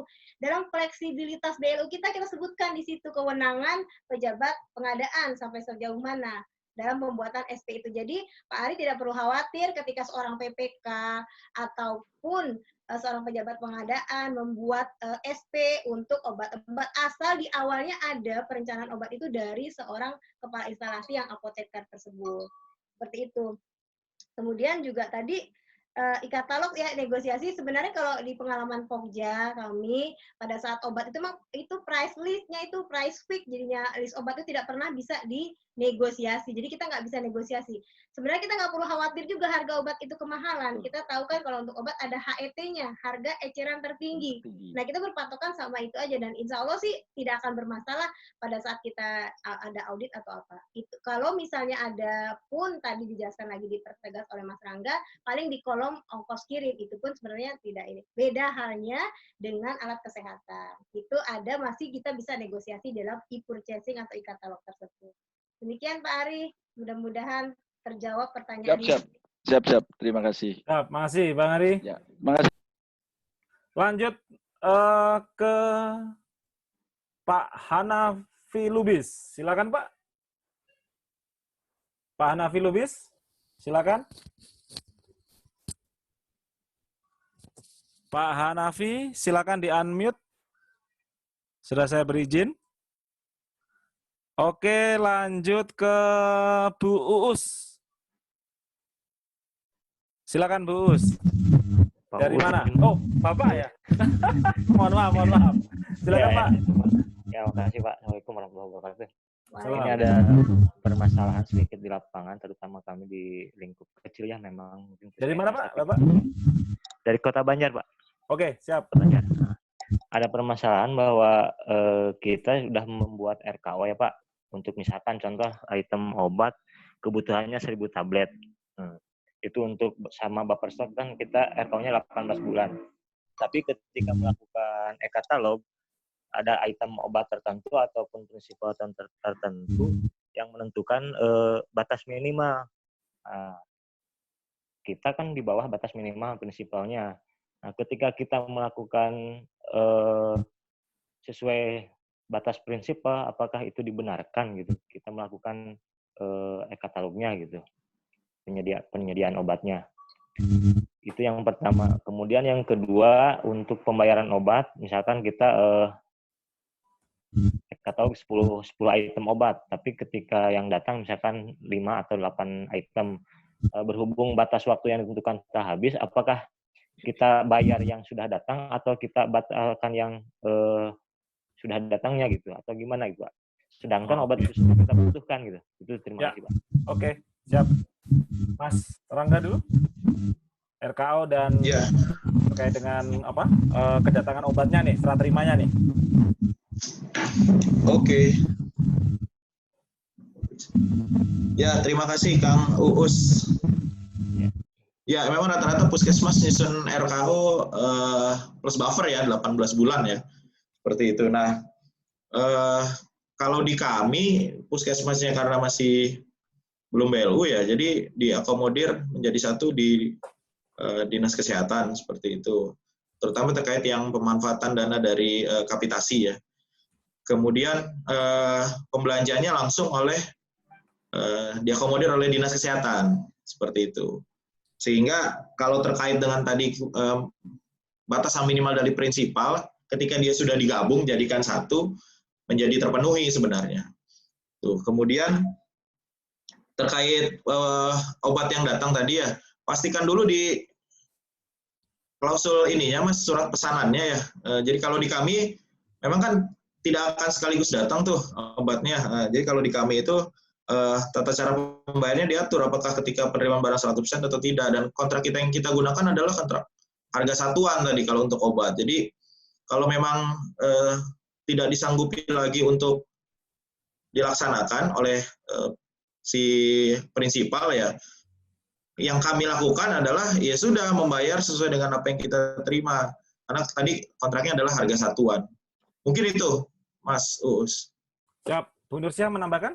Ya, mungkin nambah sedikit tadi kalau terkait batas minimal, betul setuju saya, memang digabungkan saja ya ketika nggak mungkin kita paksakan, emang ternyata kebutuhan kita tidak sampai batas prinsipal, mungkin bisa digabungkan dari dinas-dinas kesehatan setempat, seperti itu. Sudah jelas kayaknya. Kemudian terkait tadi sharing juga tentang pembayaran obat misalnya. Kalau di kami SP, surat pesanan atau purchasing order yang kita buat itu memang ada pengiriman obat paling lambat 14 hari kerja tanggal sekian. Nah, ketika kita memesan obatnya 10 tablet misalnya, atau 10 file misalnya, kemudian si penyedia menyanggupi dengan 8 file misalnya. Nah, itu boleh nggak sih kita terima? Karena kebutuhan obat ini kan juga dibutuhkan ya, kalau kita menunggu penuh, si penyedia akan kena di SP kita tuliskan 14 hari, dia pasti juga akan kena, kalau kita sebutnya ada denda juga ketika dia keterlambatan pengiriman barang kan, dia akan kena denda. Jadi ketika 8 yang dia 10 kita pesan, kemudian 8 dia kirim, itu diperbolehkan saja dilakukan pembayaran. Nanti si tim penerima barang ya menyebutkan yang diterima adalah 8 obat. Kemudian di kami mungkin nggak semua rumah sakit menerapkan gitu. Karena pembelian obat, alkes dan sebagai BMHP, terutama itu kan termasuk sering ya, mungkin di tempat Bapak Ibu juga sering. Akhirnya kadang-kadang faktur-faktur itu banyak sekali gitu kan, tukar faktur itu banyak sekali ke bagian keuangan gitu. Malah kadang-kadang mereka setelah mereka mengirim barang, kemudian mereka juga dia untuk penagihan ke rumah sakit itu mereka lama, kadang-kadang ditunda-tunda gitu. Jadi sebulan 2 bulan dia baru menagih ke rumah sakit. Makanya ada kebijakan di rumah sakit kami ketika si penyedia bukan hanya keterlambatan obat aja, terlambat tukar faktur dalam batas yang ditentukan, dia kena denda. Jadi dia takut. Jadi berbondong-bondong tuh mereka ada batas waktunya, mereka segera mengajukan klaim pembayaran ke kami. Jadi efeknya adalah penyerapan kita tuh bagus. Dan ini waktu kita diaudit oleh BPK atau APIP sendiri ya itu dipuji juga. Misalnya kok rumah sakit sebelah kok banyak sekali piutangnya gitu. Dia tidak segera nih, si distributor kadang-kadang kan bandel ya. Dia mengirim tapi nanti ditagihnya. seakan-akan rumah sakit cash flow itu mempengaruhi cash flow rumah sakit. Oh, kita rumah sakit uangnya masih banyak, padahal kita banyak pemberian obat yang belum terbayar. dituntaskan. Jadi kita buat ketentuan seperti itu di dalam kontrak atau SPP kita. Jadi ketika dia terlambat dia kena, kemudian juga ketika dia terlambat bertukar faktur juga kita kenakan denda keterlambatan penagihan tukar faktur. Seperti itu Pak Uus, mudah-mudahan terjawab pertanyaannya. Siap. Lanjut ke Pak Hendratma, silakan Pak. Silakan Pak Hendratma.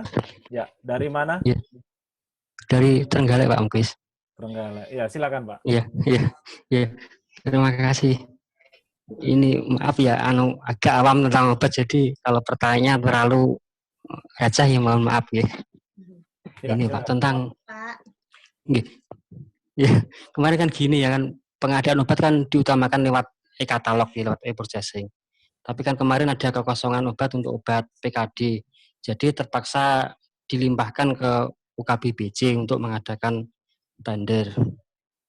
Terus kemudian kan ada dua pilihan ya tendernya ya. Jadi pakai tender biasa atau tender cepat. Kalau tender cepat kan keuntungannya kan bisa nyebut merek ya. Kalau tender biasa kan tidak bisa nyebut merek, hanya speknya, hanya kandungan-kandungan obatnya. Jadi tapi kalau kemarin itu kan pertimbangannya gini, kalau kita pakai tender cepat bisa nyebut merek, tapi kita untuk setting kriteria penyedia itu tidak ada izin BBM, Pak. Tidak ada izin BBM. Padahal kan seperti yang disampaikan oleh Bu Nursiah tadi, untuk pengadaan obat itu harus pakai PBF kalau alat APK tadi. Jadi kalau di setting kriteria di tender cepat itu adanya cuma siup. Walaupun mungkin siupnya tepat nih, 46492 itu siupnya perdagangan besar farmasi, tapi kan itu yang mengeluarkan dari OSS itu ya, bukan dari Kemenkes. Sedangkan kalau PBF itu kan dari Kemenkes. Itu solusinya gimana ya, Pak? Kita pakai tender cepat tapi dengan resiko yang menang tidak memiliki PBF. Terus yang kedua, tender biasa tapi bisa kriteria kualifikasinya bisa memiliki PBF tapi resikonya obatnya mungkin tidak tepat, hanya kandungannya yang pas gitu. Ya, Oke. makasih ya. Siap, makasih. Mas Rangga dulu. Pak Nur pernah tender cepat nggak Pak? Enggak, ya Mas Rangga dulu jawab deh. Bu Nursiah? Kalau di Tulang Bawang belum pernah tender cepat ini obat. Oke, Bu Nursiah ya. Oke, silakan. Untuk pertanyaan Pak Hendratma, memang di Perpres sendiri pun sebenarnya metode pemilihan yang dianjurkan kan tender cepat atau tender itu kan pemilihan akhir ketika metode pemilihan di atas itu tidak bisa kita lakukan gitu ya. Jadi ketika e-purchasing ternyata nggak bisa, pengadaan langsung, penunjukan langsung tidak bisa kita lakukan. Oh ya, di kami itu rumah sakit kami alhamdulillah walaupun kita melakukan misalnya penunjukan langsung, kami sudah mulai pakai elektronik penunjukan langsung ya Bapak Ibu ya. Jadi kita mulai dibiasakan. Jadi semua tercatat di dalam sistemnya LPSE. Jadi kita mulai membiasakan yang penyedia yang masuk ke dalam itu kita melakukan pengadaan langsung pun kita pakai pengadaan langsung. Memang belum banyak yang rumah sakit yang melakukan, tapi alhamdulillah di Pokja kami itu sudah mulai melakukan itu mulai dari awal tahun gitu ya, akhir tahun 2019 kita ketika dipersyaratkan di Perpres sendiri kita melakukan pengadaan langsung atau penunjukan langsung melalui elektronik gitu. Nah, terkait tadi pertanyaannya kita memang untuk tender cepat betul bisa disebutkan kita sebutkan merek ya. Tapi memang kita tidak bisa mengevaluasi hal-hal tersebut yang disebutkan oleh ini ya. Memang kita idealnya ketika kita belum punya saran saya gini Pak Hendratma, kenapa kita tidak mencoba melakukan kalau memang ada katakanlah di tempat Bapak itu belum ada formularium rumah sakit, kita juga bisa mengacu kepada formularium nasional yang berlaku saat ini gitu. Nah, berdasarkan formularium nasional itu, kalau kita lihat mana sih obat-obat yang sudah dipakai di instansi kita, kita juga bisa melakukan dengan penunjukan langsung kepada si distributor tersebut gitu. Jadi kita nggak usah ragu. Jadi kita dalam saat itu kenapa kita melakukan penunjukan langsung? Karena ada dalam Fornas. Jadi tapi disebutkan di perencanaan awal itu obat yang masuk, obat yang akan ditawarkan adalah sudah masuk ke dalam formularium nasional. Gitu. Itu clue yang seperti itu perlu kita sebutkan juga. Jadi kenapa ketika kita melakukan tender pun ya sebaiknya melakukan tender saja, jangan untuk obat kita pakai tender itemized gitu ya Pak. Terus terang itu penggunaan tender itemized kalau kami boleh berbangga tuh waktu itu zamannya waktu itu Pak Muji, Pak Patria itu pernah memuji kami di tahun 2000 berapa itu 14 atau 3 itu kami melaksanakan untuk obat waktu itu belum sistem e-katalog, sistem e-purchasing itu belum ada.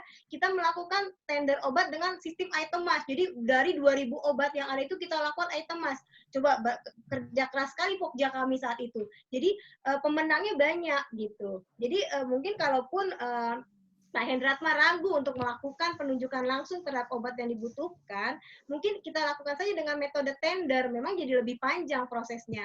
Tapi persyaratan seperti itu yang harus kategori ada di Fornas, atau kalau Bapak sudah punya formulir rumah sakit, disebutkan. Jadi dengan begitu tersaring, tidak semua obat ini yang masuk.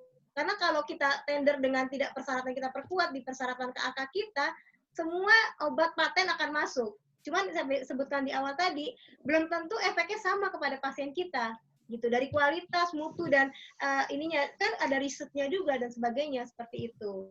Jadi coba dilakukan dengan e-tender saja, karena memang kalau untuk e-tender cepat rasanya agak untuk obat kita agak ini juga ya Mas Rangga ya, agak ragu juga seperti itu, karena tidak ada yang bisa kita evaluasi untuk ininya. Nanti obat-obat yang nggak bisa ini, kita membeli obat tetapi tidak berkhasiat buat pasien kita, malah kan banyak kan ke mudaratnya buat pasien kita. Demikian Pak Hendratma jawaban saya. Iya, maaf Bu, kalau yang persyaratan PBF tadi dari Kemenkes wajib itu ya? Iya betul Bapak, untuk PBF itu harus. Jadi dalam kerangka acuan kerja kita ataupun dalam kita menyusun spesifikasi itu ada untuk obat kita harus izin PBF, perdagangan besar farmasi. Kemudian kalau untuk alat kesehatan kita ada IPAK ya Pak ya, izin penyalur alat kesehatan itu wajib Pak gitu. Kenapa? Kalau untuk obat, karena obat itu kan langsung masuk ke dalam tubuh si pasien kita. Alat pun seperti itu, apalagi BMHP yang langsung masuk ke dalam itu merupakan hal yang wajib kita persyaratkan di dalam persyaratan teknis kita. Oh iya. Itu, kalau SIUP 46492 tidak bisa mewakili Bu ya? Iya. SIUP 46492 itu SIUP-nya KVL-nya perdagangan besar farmasi. Iya, tetap ya itu SIUP udah pasti ya, SIUP, NPWP kayak gitu ya. Tapi untuk obat ya, saya sih kalau kami sih memang PBM itu memang harus kita pakai. Harus ya. Begitu bukan Pak Rangga? Ya di Permenkes 5 kan tadi.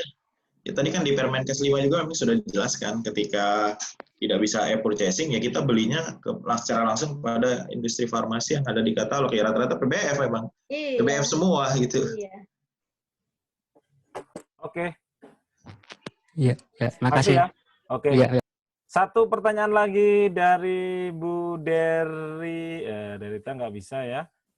Satu dari Andika Nugraha, silakan. Ya. Selamat malam Bapak, Ibu. Malam, silakan. Dari mana? Saya dari UKPBJ Manokwari. Ya. Sebelumnya saya di Dinas Kesehatan Kabupaten Manokwari yang mengurus masalah tentang pengadaan obat. Terkait tadi perizinan untuk obat itu, sekarang ada satu lagi PP dari Perkabalepom tahun 2019 tentang CDOB, cara distribusi obat yang baik. Sementara dalam artian kita nih dari Balepom disuruh semua PBF itu harus memiliki CDOB. Kalau tidak dia tidak bisa mendistribusikan. Selaku Pokja, kita kan sudah tahu kalau sudah ada izin PBF, itu kan harusnya mereka sudah melengkapi semua itu ya, termasuk apoteker penanggung jawab dan segala macamnya. Itu kira-kira dibutuhkan lagi nggak untuk izin CDOB itu di dalam persyaratan? Karena dari Perkabalepom yang terbaru yang tahun 2019 dipersyaratkan untuk PBF sendiri memiliki sertifikat CDOB. bukan cuma PBF tapi instalasi kefarmasian pemerintah juga harus mengikuti tata cara tersebut. Terus yang kedua tentang tadi saya ada sedikit tentang surat pesanan. Surat pesanan itu setahu saya semua itu harus ditandatangani oleh apoteker. Jadi bukan di perencanaan. Solusinya waktu kita melakukan proses pengadaan, kita buatkan sesuai pesanan kita di e-purchasing yang ditandatangani oleh apoteker penanggung jawab. Begitu. Bisa dari bagian kefarmasian di dinas atau bagian di instalasi farmasi sendiri yang ber-SK. Jadi bukan cuma terbatas dari obat psikotropik atau narkotik seperti itu. Itu saja sih Pak. Terus terkait dengan masalah ongkos kirim, saya sudah pernah bertanya juga dengan LKPP. Untuk ongkos kirim yang di dalam obat, itu waktu kita purchasing itu kan kita harus memilih provinsi dan kabupaten. Nah, di dalam harga itu, harga antar kabupaten itu berbeda-beda karena mereka berkontrak payung berbeda. Itu karena mereka menyesuaikan ongkos kirimnya. Jadi kalau di Manokwari, kebetulan untuk Dinkes provinsinya ada di kota kami, tapi kalau untuk yang saya punya pengalaman juga di Papua, itu mereka on-site-nya itu di Dinas Provinsi Papua. Jadi dari kabupaten remote seperti Jayawijaya dan segala macamnya, mereka melakukan ongkos kirim lagi terkait pendanaannya. Itu juga waktu itu saya sempat tantang juga mereka, istilahnya bukan tantang, ajukan juga ke mereka, gimana kalau kita buat 2 kontrak. Pertama kontrak untuk pengadaan barangnya, yang kedua tentang kontrak ongkos kirimnya. Dan mereka nggak bersedia karena memang di peraturan itu sudah include dengan ongkos kirim. Seperti itu. Ya, memang tidak ada negosiasi sih untuk obat kecuali untuk alat kesehatan kita bisa perhitungkan ongkos kirimnya dan negosiasinya. Itu yang di versi 4.0. Setahu saya kalau versi 5.0 nggak terlalu jauh berbeda. Oke, siap, makasih Pak Andika. Mas Rangga? Ya. Manggapi? Mas Andika ini ininya anak buahnya Pak Surya ya? Betul Pak. Surya Miharja. Iya.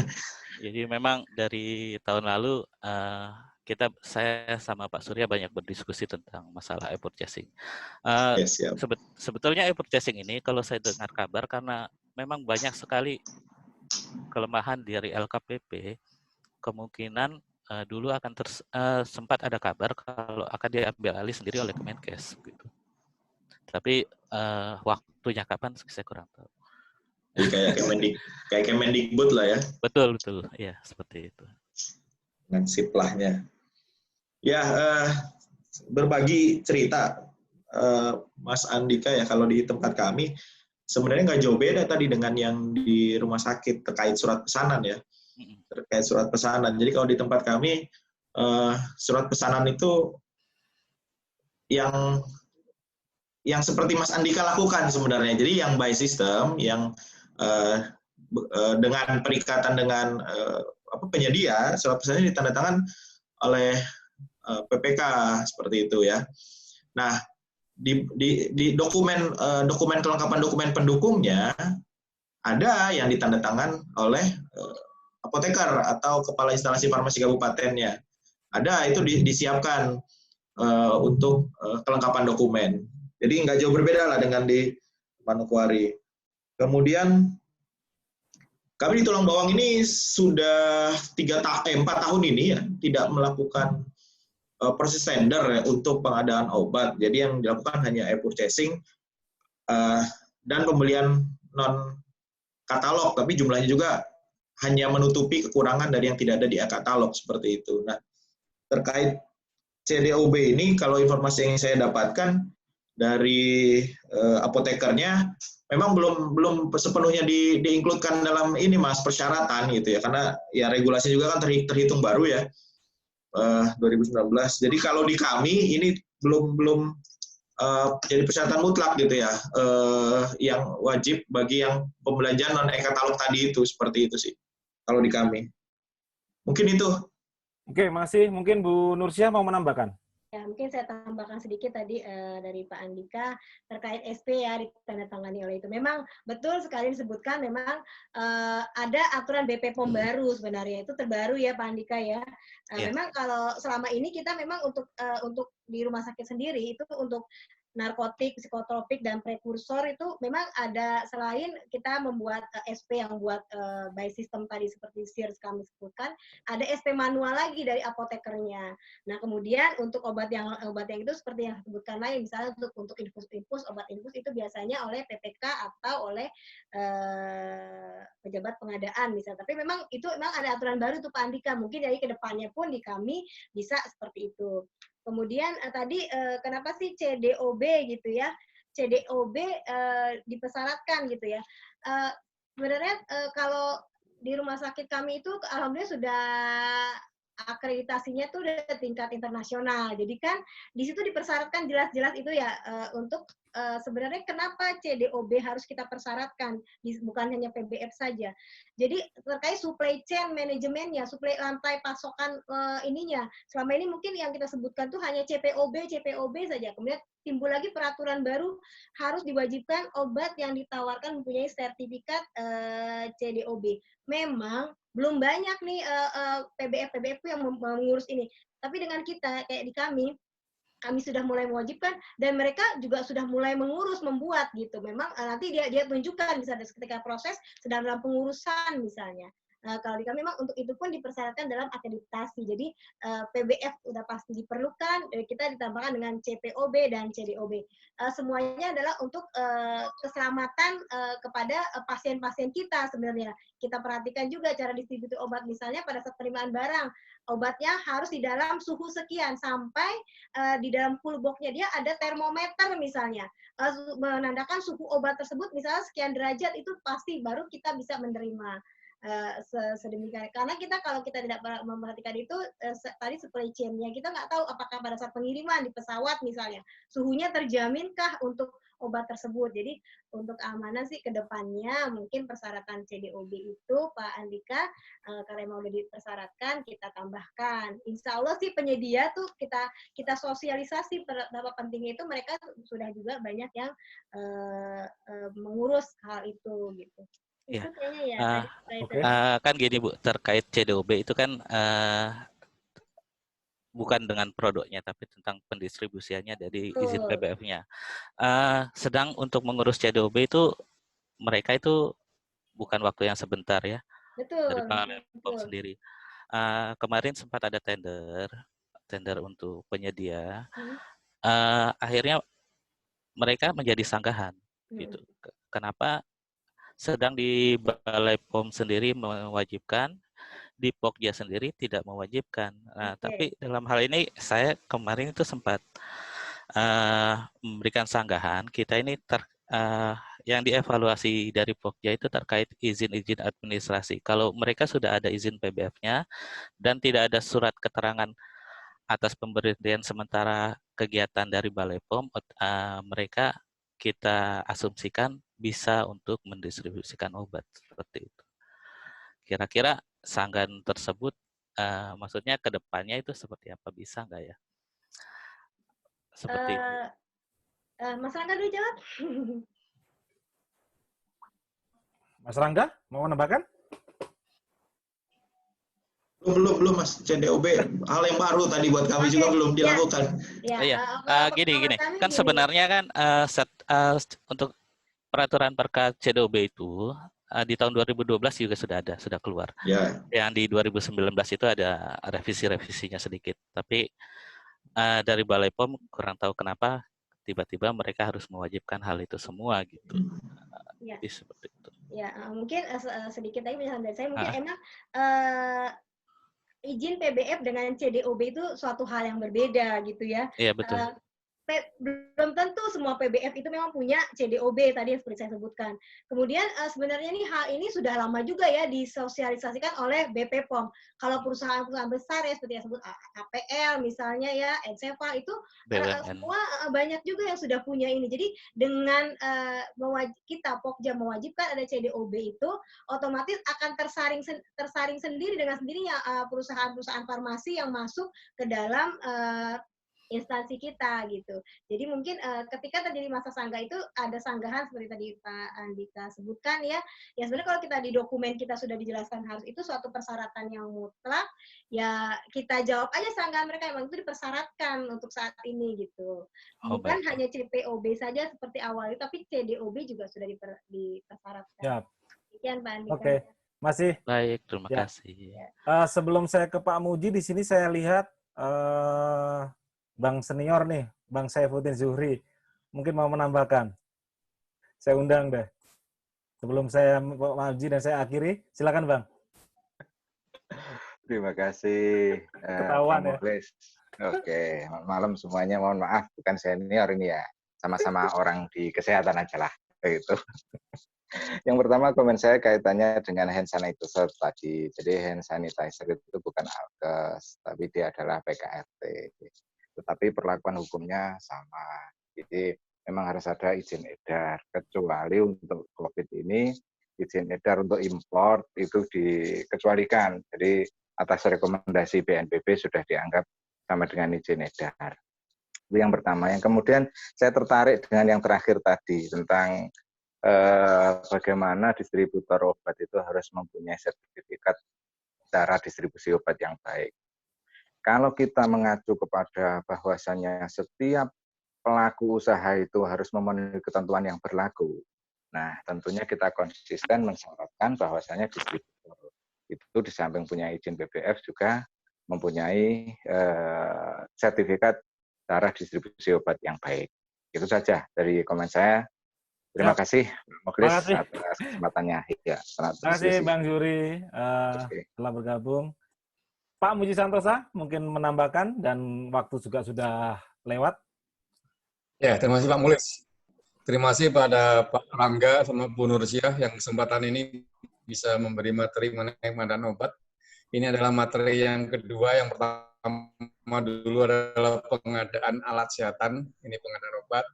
Berikutnya nampaknya masih diperlukan lah pengadaan apa, bahan habis pakai, kerjasama dengan pihak swasta dan sebagainya maupun konsolidasi. Mudah-mudahan para peserta masih berminat untuk hadir dalam kesempatan berikutnya.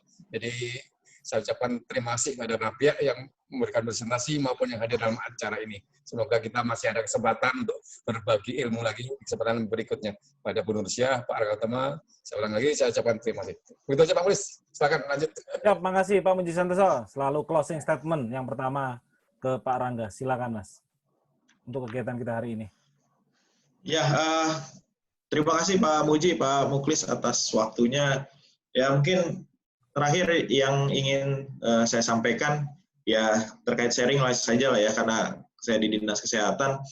Jadi, terutama untuk puskes nih Bapak Ibu ya, yang di Dinas Kesehatan, puskes itu banyak mengalami kendala, mereka secara keuangan dimungkinkan menggunakan dana kapitasi BPJS untuk belanja obat seperti itu. Tapi ketakutan teman-teman puskes ini menjadi tidak berani untuk belanja obat. Padahal dana DAK terkait obat itu setiap tahun terus menurun. Di kami dulu awalnya 4 miliar, sekarang hanya tinggal 1,2 miliar. Jadi seperti itu. Nah, mohon dibantu teman-teman puskes ya, kita sama-sama bantu teman-teman puskes memberikan informasi terkait bagaimana proses kalau mereka ingin membelanjakan dana kapitasi untuk pembelian obat. Tadi salah satu caranya kalau memenuhi batas minimal ya dikonsolidasikan di Dinas Kesehatan. Seperti itu mungkin yang bisa saya tambahkan terkait dengan Permenkes 5 2019, terutama terkait dengan pengadaan obat. Itu Pak Muklis, silakan. Pak Siap. Nur. Makasih Bang Rangga. Lanjut ke Mbak Nursiah untuk closing statement kegiatan kita malam hari ini. sedikit closing statement saya untuk mungkin untuk dalam pengadaan obat ini kita perlu sekali menjaga mutu obat ya terutama. Jadi pada saat itu jadi kita dalam saat kita proses pemilihan yaitu kita perhatikan adalah data source material atau dari bahan baku obat itu kan kita harus dari sumber yang terpercaya karena obat langsung ke dalam tubuh pasien. Kemudian juga sebaiknya obat itu sudah mempunyai formula yang sudah pernah diuji gitu. Kemudian juga memenuhi persyaratan lain yang penting, misalnya seperti uji isolasi, stabilitas, dan lain-lain. Terakhir juga udah pasti harus memenuhi ketentuan informasi dan penandaan atau regulasi yang ada di Indonesia. Demikian Pak Muklis, terima kasih. Baik, Pak makasih Mbak Nursiah, makasih Bang Rangga atas penyampaian materinya. Semoga ini menjadi bermanfaat buat kita semuanya. Dan mudah-mudahan bisa bergabung lagi di lain kesempatan. Insyaallah. Ya, dan makasih Pak Muji Santosa. Bapak Ibu semuanya, terima kasih atas kehadirannya. Karena juga waktu sudah lewat hampir 30 menit nih. Alhamdulillah masih ada 230. Memang diskusi ini tidak akan cukup sampai di sini. Silakan nanti diskusi di forum-forum WA group yang ada. Saya mohon maaf jika yang kami sampaikan ada kesalahan, baik secara teknis, sengaja maupun tidak sengaja. Kegiatan webinar malam ini saya akhiri. Terima kasih. Salam pengadaan. Wassalamualaikum warahmatullahi wabarakatuh. Waalaikumsalam.